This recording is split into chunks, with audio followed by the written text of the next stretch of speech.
There's a reason you can't sleep at night. It's not the coffee. It's not the stress. It's a ghost. The ghost of the person you were supposed to be. It stands at the foot of your bed and silently shows you the life you've been putting on hold. The book that sits unwritten. The adventure that remains a daydream. The potential that is gathering dust inside you. This ghost doesn't haunt you with malice. It haunts you with sadness. It points to a calendar where days bleed into weeks and weeks evaporate into years, all while you were doing one thing: waiting for the right moment, waiting for permission, waiting for a spark. But what if the spark was you all along? What if the moment is now? This isn't just a video. This is an intervention for the one thing you can never get back: your time. We are born with two invaluable gifts: time and energy. And yet, we are taught how to manage money, how to manage our careers, how to manage our relationships, but we are rarely taught how to manage the very essence of our existence: time. We treat it like an infinite resource, an ocean without a shore, only to wake up one day stranded on a tiny island of our remaining years, looking back at the vast, empty expanse of what could have been. We get so caught up in the frantic, dizzying dance of the day-to-day, the emails, the notifications, the deadlines, the endless scroll, that we lose the rhythm of our own lives. We are busy. Oh yes, we are so busy. But are we productive? Are we moving forward? Or are we just running in place, kicking up dust to create the illusion of progress? This isn't just about productivity hacks or color-coded calendars. This goes deeper. This is about reclaiming your life from the jaws of mediocrity. It's about looking the specter of regret square in the eye and declaring with every fiber of your being, no more. This is about understanding that the clock is not just ticking, it's playing a symphony, and you are supposed to be the conductor. But for too long, many of us have let the orchestra play a chaotic, meaningless tune. Today, we learn how to pick up the baton. Today, we begin to master our time so we can, finally, truly, master our destiny. The greatest illusion we live under is the belief that we have time. We say, "I'll do it tomorrow." We think of tomorrow as this magical, mythical land where our motivation is limitless, our energy is boundless, and all our excuses have mysteriously vanished. But tomorrow is a thief. It steals your dreams one day at a time. Procrastination is not just laziness. It's a form of self-sabotage rooted in fear. Fear of failure, fear of success, fear of judgment, fear of not being good enough. So we wait. We postpone our own happiness, our own growth, our own lives for a future that is never guaranteed. Think about it. Really think about it. How many times have you said, "I'll start on Monday," and how many Mondays have come and gone, each one a tiny gravestone marking the death of a resolution? The problem is that we see time as a line stretching endlessly into the horizon. But it's not. It's a collection of moments. This moment, right now, this is the only moment you can control. The past is a memory, a ghost. The future is a fantasy, a dream. All you have is the raw, untamed, powerful potential of this very second. And what are you doing with it? Are you present? Are you engaged? Or is your mind wandering, lost in a labyrinth of past regrets and future anxieties? To master your time, you must first learn to be present in it. You must anchor yourself in the now. This is where the battle is won or lost. Not in the grand 5-year plans, but in the small, conscious decisions you make every single minute. The decision to put your phone down and make eye contact with a loved one. The decision to write one paragraph, just one. The decision to go for that walk, even when you don't feel like it. These are the atoms that build the universe of your destiny. Let's talk about the myth of multitasking. We wear it like a badge of honor, don't we? I'm a great multitasker. We juggle a dozen tasks at once, feeling important, feeling busy.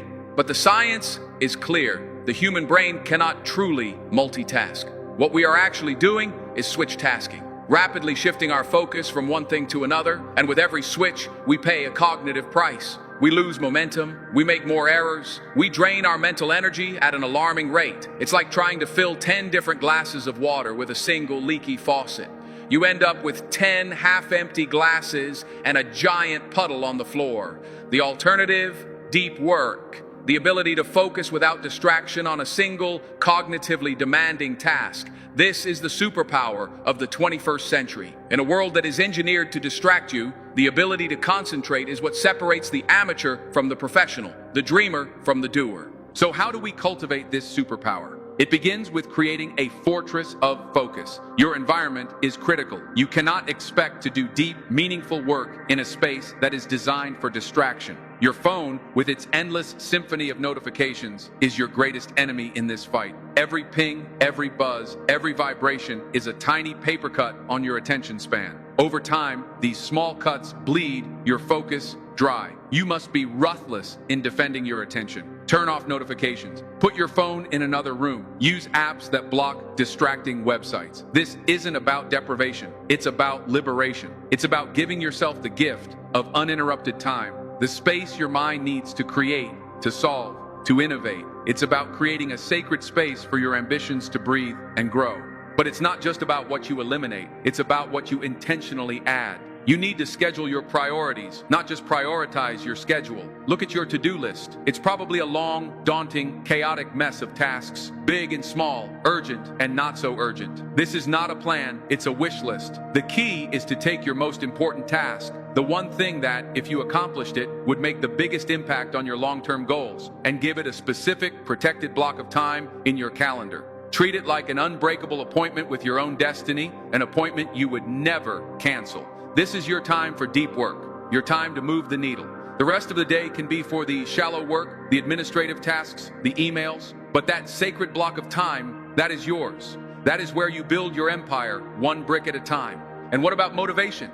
Motivation. That fickle, unreliable friend. We wait for it to show up before we start working, but we have it all backward. Motivation is not the cause of action, it is the effect of action. You don't get motivated to go to the gym. You go to the gym and then you feel motivated. You don't feel motivated to write your novel. You write one crappy page, and that small victory, that tiny spark of progress, ignites the fire of motivation. Action creates momentum, and momentum is the most powerful force in the universe. Isaac Newton's first law of motion says that an object in motion stays in motion. This is as true for your life as it is for the planets. The hardest part is always starting. So make it easy to start, ridiculously easy. Don't commit to writing a chapter, commit to writing one sentence. Don't commit to running a marathon. Commit to putting on your running shoes and walking out the door. This is the secret. Start small. Start now. The momentum will carry you. We must also talk about the energy part of the equation. Time without energy is useless. You can have all the hours in the day, but if you are physically and mentally drained, you will accomplish nothing. Your body is not a machine, but it is the vehicle that carries you through life.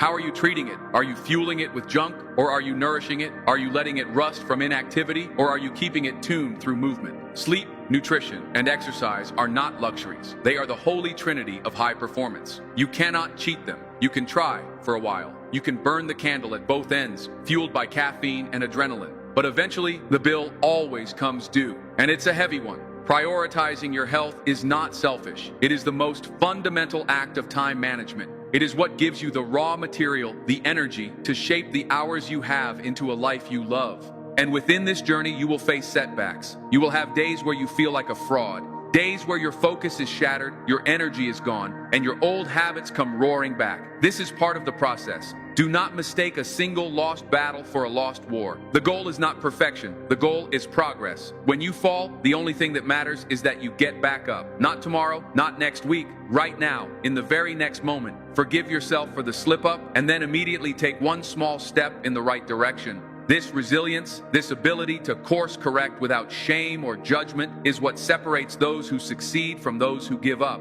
Every master was once a disaster. Every expert was once a beginner. They simply refused to stay that way. They embraced the struggle. They understood that the friction, the resistance, the challenge, that is where the growth happens. Think of your life as a grand sculpture. You are both the marble and the sculptor. Every day, with every choice, you are either chipping away the excess stone, revealing the masterpiece within, or you are adding layers of clay, obscuring your own potential. Every time you choose distraction over focus, you are adding clay. Every time you choose comfort over courage, you are adding clay. Every time you say tomorrow, you are letting the clay harden. But every time you engage in deep work, every time you push past your comfort zone, every time you honor the commitment you made to yourself, you are chipping away at the stone. You are revealing the magnificent work of art you were always meant to be.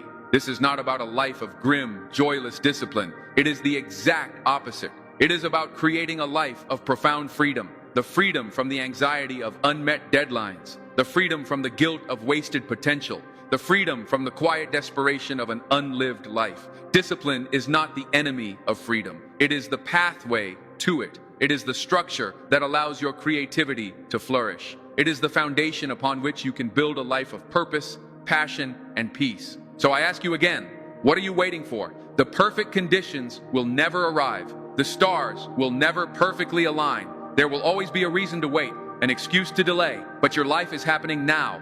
The clock is ticking. The symphony is playing. This is your moment, not to make a grand, sweeping, unrealistic promise to change everything overnight, but to make a small, simple, powerful promise to yourself. A promise to win the next hour. A promise to be just 1% better today than you were yesterday.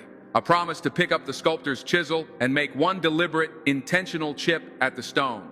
Look at your hands. They are capable of building, of creating, of shaping the world around you. Look at your mind. It is capable of learning, of solving, of imagining futures that do not yet exist. And look at the clock on the wall. It is not your enemy. It is your partner. It is the metronome that gives your life its rhythm. It is the canvas upon which you will paint your masterpiece. Do not let another second slip by in the gray twilight of indecision. Seize it. Own it. The power to change your life is not in your past or in your future. It is in the choices you make in this very moment. Master this moment, and you will, without a doubt, master your destiny. Believe in yourself.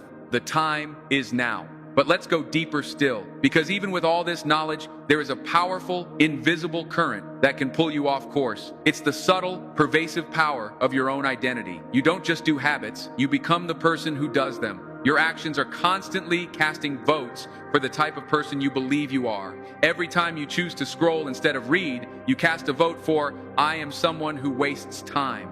Every time you hit the snooze button, you cast a vote for, I am someone who lacks discipline. But the reverse is also gloriously, powerfully true. Every time you write that one sentence, you cast a vote for, I am a writer.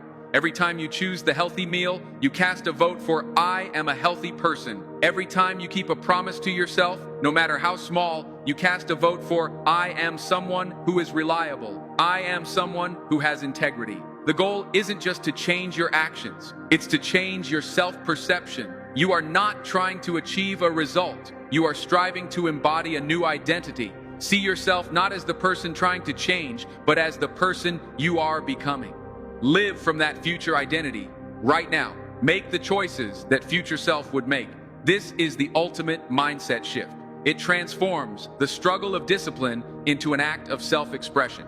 And as you embark on this path, you will inevitably enter what is known as the Valley of Despair. It is a lonely, desolate place. It's that period after the initial burst of motivation has faded, but before the significant results have started to appear. You're doing the work, you're putting in the hours, you're making the sacrifices, but when you look in the mirror, you still see the old you. When you check your bank account, it hasn't changed, the scale hasn't moved, the masterpiece isn't finished. This is the great test. This is where most people quit. They mistake the lack of immediate results for a lack of progress. But beneath the surface, something profound is happening. The seeds you have been planting are taking root. The foundations are being laid. The compound effect is quietly, invisibly beginning its magical work. You cannot see it yet, but you must have faith in the process. You must trust that your efforts are accumulating, like snowflakes gathering on a mountaintop, preparing for the avalanche of success that is to come. To get through the valley, you must learn to fall in love with the process, not just the prize. You must find joy in the daily act of chipping away at the stone, trusting that the sculpture is taking form, even when it's hidden from your view.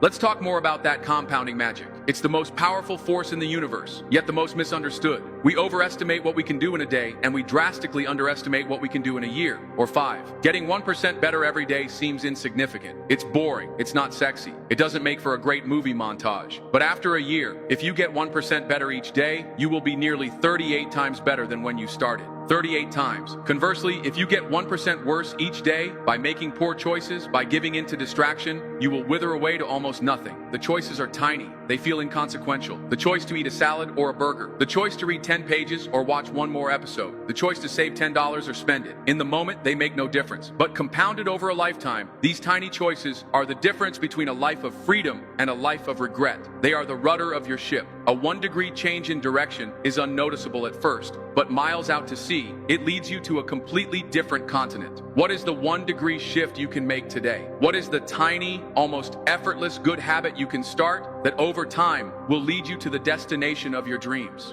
And in this relentless pursuit of progress, we must also master the art of intentional rest. Our culture glorifies the hustle, the grind, the burnout. We are taught that to be tired is to be important. To be exhausted is to be successful. This is a dangerous lie. A blunt axe requires more force to chop down a tree than a sharp one. A dull mind cannot produce sharp work. Rest is not the opposite of work. It is a vital component of it. It is during periods of rest that our minds connect disparate ideas, that our bodies heal and strengthen, that our creativity is replenished. This isn't about collapsing on the couch and mindlessly scrolling for hours. That is not rest. That is just another form of cheap dopamine. Intentional rest is an active pursuit. It's a long walk in nature, without your phone. It's losing yourself in a hobby that has no productive purpose. It's a day of true Sabbath where you do nothing related to work and simply allow yourself to be. You must schedule this rest with the same ferocity that you schedule your deep work. Protect it, honor it, because a well-rested mind is the most productive tool you will ever own. Burnout is not a badge of honor. It is a sign of poor time management. True masters don't just know how to work, they know how to stop working. Finally, you must learn to silence the external voices so you can hear your own. From the moment we are born, we are bombarded with expectations. The voices of our parents, our teachers, our friends, our society, they tell us what a successful life should look like, what we should value, how we should spend our time. And so, many of us live lives that are not our own. We climb ladders that are leaning against the wrong wall. We chase goals that were never our own to begin with, only to arrive at the top and feel empty. The most courageous act you can perform is to spend your time in a way that is aligned with your own true, authentic values. This requires introspection. It requires you to sit in silence and ask yourself the hard questions. What truly matters to me? What brings me joy? What is the unique contribution that only I can make to the world? Answering these questions is the first step to designing a life that feels right on the inside, not just one that looks good on the outside. It's about giving yourself permission to disappoint others in order to be true to yourself. Because at the end of your days, you will not be judged by a committee of their opinions. You will face the quiet judgment of your own soul and the ghost of the person you could have become. Make sure that when that day comes, you can look that person in the eye and say, "We did it. We lived a life that was truly ours." This journey, this mastery, it is the ultimate act of self-love. It is the grandest adventure. So go and live it. But how? How do you live it when the doubt is a roar in your ears? How do you step onto the path when you can't even see the first stone? You do it by understanding the nature of the beast that stands in your way. That beast is your own comfort zone. It's a beautiful place, isn't it? Warm, familiar, safe. Nothing bad ever happens in the comfort zone. But here's the secret they don't tell you. Nothing good happens there either. Nothing grows there. No dreams are realized there. No masterpieces are sculpted there. Your comfort zone is not a home. It is a cage with a velvet lining. It is a gilded prison you built for yourself, brick by brick, with every excuse you've ever made. And the bars of that cage are forged from one thing and one thing only: fear. Fear of the unknown. Fear of what people will think. Fear of looking foolish. Fear of not being enough. We think of fear as an enemy to be conquered, a monster to be slain. But fear is not your enemy. Fear is a compass. It is a biological signal that is simply pointing you in the direction of what you need to do. The thing you are most afraid of doing is almost always the exact thing you need to do to grow. The fear isn't a stop sign. It's a green light with a shaky hand pointing the way, whispering, "This way to greatness, if you dare." So you must learn to dance with your fear, to acknowledge its presence, to thank it for trying to protect you, and then to take its hand and lead it onto the dance floor of action. You say to your fear, "I see you, I hear you, but I'm in charge now, and we are going to do this thing together."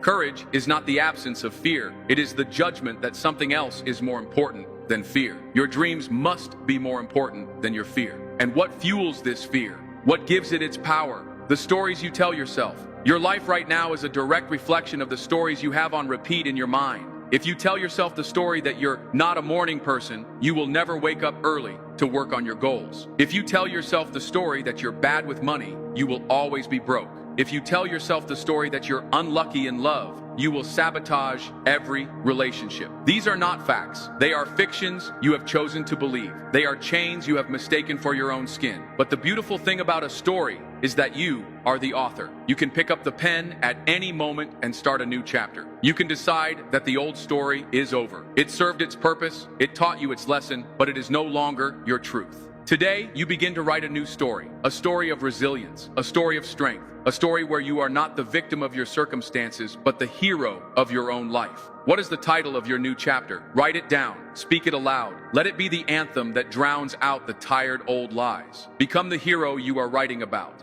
This process of rewriting your story requires a powerful act of letting go. We walk through life carrying so much unnecessary weight. The weight of past failures, the sting of old rejections, the memory of every time someone told us we couldn't. We carry these moments like heavy stones in a backpack, and then we wonder why we are too tired to climb the mountain of our ambitions. You must be willing to empty the backpack. You must be willing to forgive. Forgive others, not because they deserve it, but because you deserve peace. Holding on to anger is like drinking poison and waiting for the other person to die. It only corrodes you from the inside out. But more importantly, you must forgive yourself. Forgive yourself for the time you wasted, for the opportunities you missed, for not knowing then what you know now. You did the best you could with the level of consciousness you had, but you are here now. You are awake now. The past does not have to equal the future unless you live there. Let it go. Release its grip on you. When you do, you will feel a lightness you haven't felt in years, a freedom to finally move forward.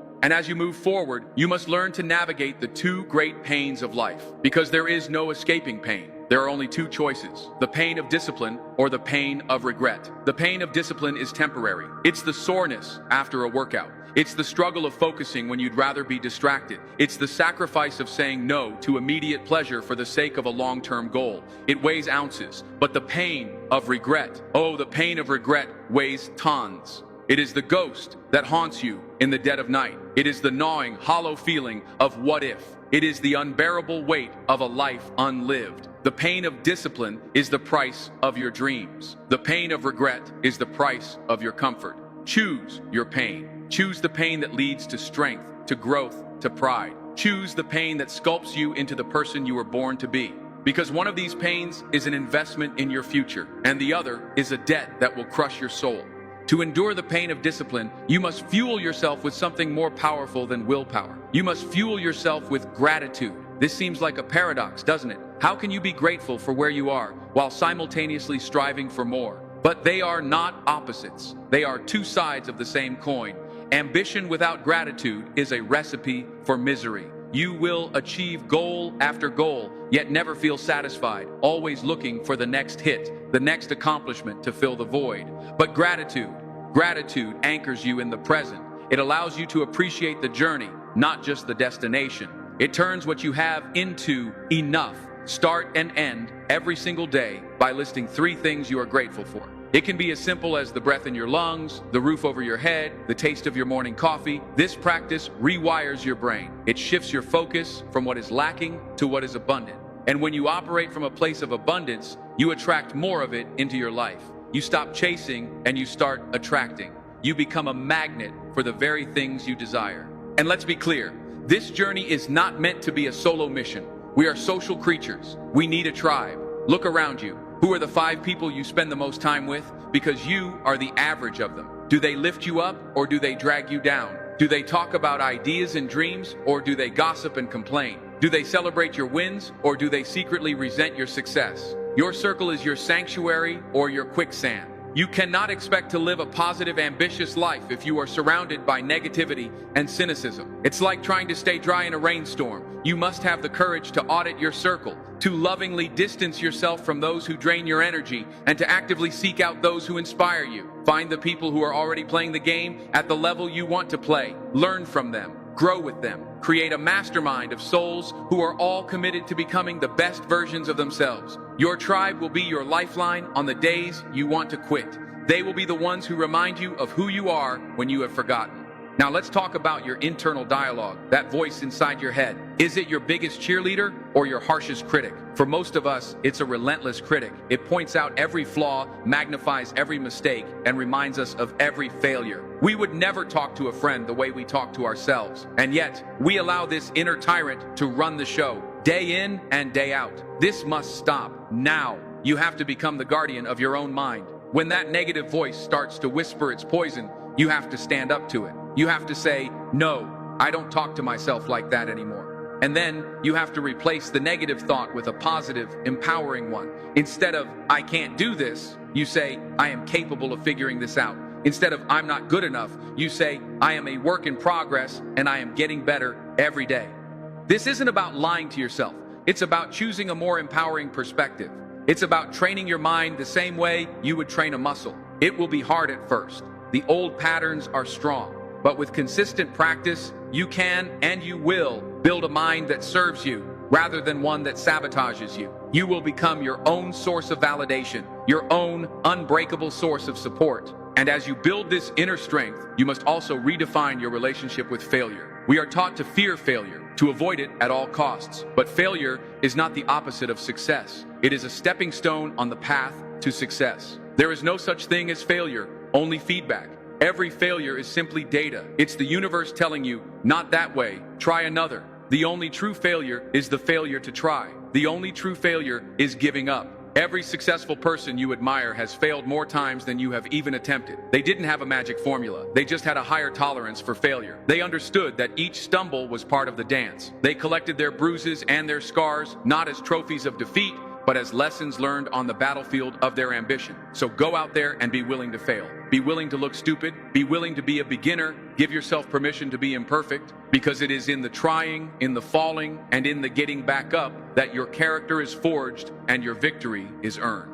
Finally, I want you to think about your legacy, not in a morbid way, but in a profoundly inspiring one. One day, your time on this earth will be over. Your clock will stop ticking, and all that will be left is the echo of the life you lived. What do you want that echo to be? When people speak your name, what words do you want them to use? What impact do you want to have left on the world, on your family, on your community? This isn't about building monuments of stone. It's about building a legacy in the hearts of others. It's about the kindness you showed, the inspiration you gave, the love you shared, the potential you unleashed, not just in yourself, but in everyone you touched. Live your life each day in a way that builds that legacy. Make choices that your future self would be proud of. Do the things that will matter in the long run, because we are not here merely to make a living. We are here to make a life of meaning, a life of purpose, a life that echoes long after we are gone. So we come full circle, back to this moment. Right now, the ghost of your potential is still there, but it's no longer haunting you with sadness. It's looking at you with hope. It sees the fire in your eyes. It feels the shift in your soul. It knows that something has changed. You are no longer waiting. You are no longer asking for permission. You have picked up the chisel. You have stepped onto the dance floor. You have started writing your new story. The journey ahead will not be easy. There will be mountains to climb and valleys to cross. But you are no longer the person who is afraid of the journey. You are the person who has become the journey. You are the sculptor. You are the conductor. You are the hero. Your time is not an enemy to be beaten, but a symphony to be played, and the masterpiece of your life.